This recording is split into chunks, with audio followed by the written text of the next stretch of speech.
265। माननीय मंत्री जी।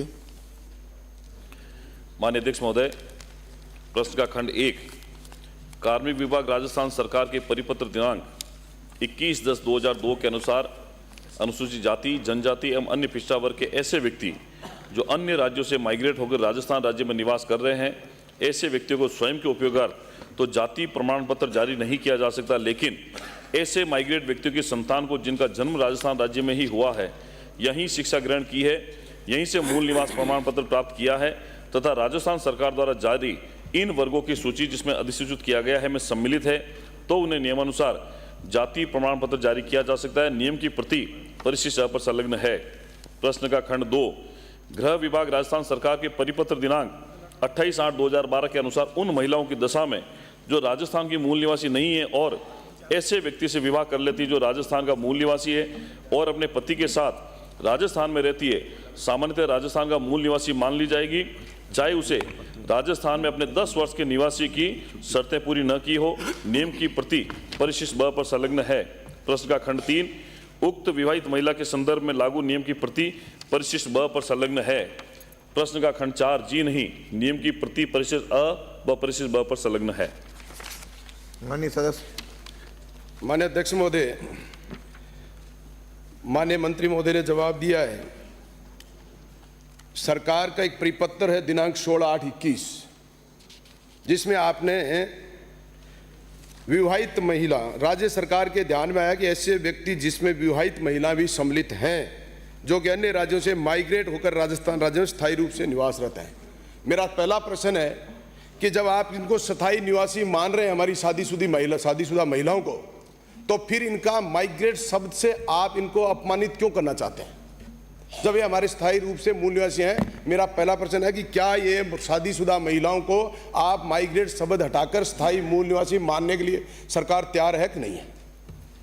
माननीय अध्यक्ष महोदय, जैसा माननीय सदस्य ने बताया है, ये परिपत्र 16/8/2021 का हमारे विभाग का है। इसमें ईडब्ल्यूएस के संबंध में जारी किया गया है। ईडब्ल्यूएस एक्चुअली इनकम बेस है, इसमें जाति और मूल निवास से संबंधित नहीं है। प्रश्न के तीनों खंड में हमने उत्तर दे दिया है कि राजस्थान से बाहर की कोई महिला अगर किसी राजस्थान के मूल निवासी विवाह कर लेती है, उसको मूल निवासी यहाँ का मान लिया जाता है।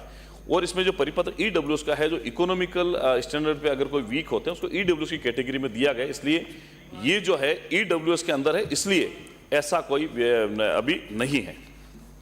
माननीय सदस्य। माननीय अध्यक्ष महोदय, इन्होंने इसमें स्पष्ट लिखा है माइग्रेटेड, और फिर भी चाहे ईडब्ल्यूएस महिला हो चाहे अन्य कोई महिला हो, इस राजस्थान प्रदेश में शादीशुदा को आप मूल निवासी मानते हो, तो किसी भी शब्द में महिलाओं के लिए माइग्रेटेड शब्द क्यों लिखा जा रहा है? 1 नंबर। 2 नंबर में कह रहा है कि माननीय सभापति, ईडब्ल्यूएस की जहां बात है, भारत सरकार 31 जनवरी 2019 को केंद्र सरकार ने ईडब्ल्यूएस आरक्षण के मानदंडों का निर्धारण किया। आपकी डबल इंजन की सरकार है।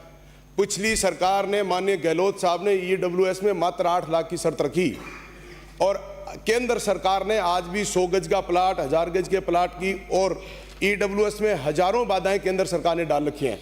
क्या आपकी डबल इंजन की सरकार या राज्य सरकार मिलकर हमारे इस ईडब्ल्यूएस में अन्य बाधाओं को हटाने की मंशा रखती है, या सरकार उसके लिए क्या प्रयास कर रही है? माननीय मंत्री जी। माननीय अध्यक्ष महोदय, कोई भी प्रश्न अगर केंद्र सरकार के संबंधित होता है, उसके संबंध में राज्य सरकार के पास में कोई अधिकार नहीं होता केंद्र सरकार के विषय पर बात करे। लेकिन फिर भी मैं, माननीय सदस्य, कुछ ऐसे नियम बने हुए हैं माननीय अध्यक्ष महोदय, जैसे 2018 का ऑनरेबल सुप्रीम कोर्ट का भी ऑर्डर है, जैसा आपने बताया है, उस संबंध में ऑनरेबल सुप्रीम कोर्ट ने भी ये कहा है, वो प्रति भी मैं आपको दे दूंगा। और जितने सर्कुलर जारी हुए हैं, चूंकि ये मूल जो है, ये मूल अपना है गृह विभाग से संबंधित जुड़ा हुआ है, इसलिए जो महिलाओं के संबंध में जो आपने बात कही है, ईडब्ल्यूएस इनकम बेस है, जाति से और मूल निवास का कोई आधार नहीं है, इसलिए नहीं मान सकते। अगला प्रश्न डॉक्टर प्रियंका चौधरी।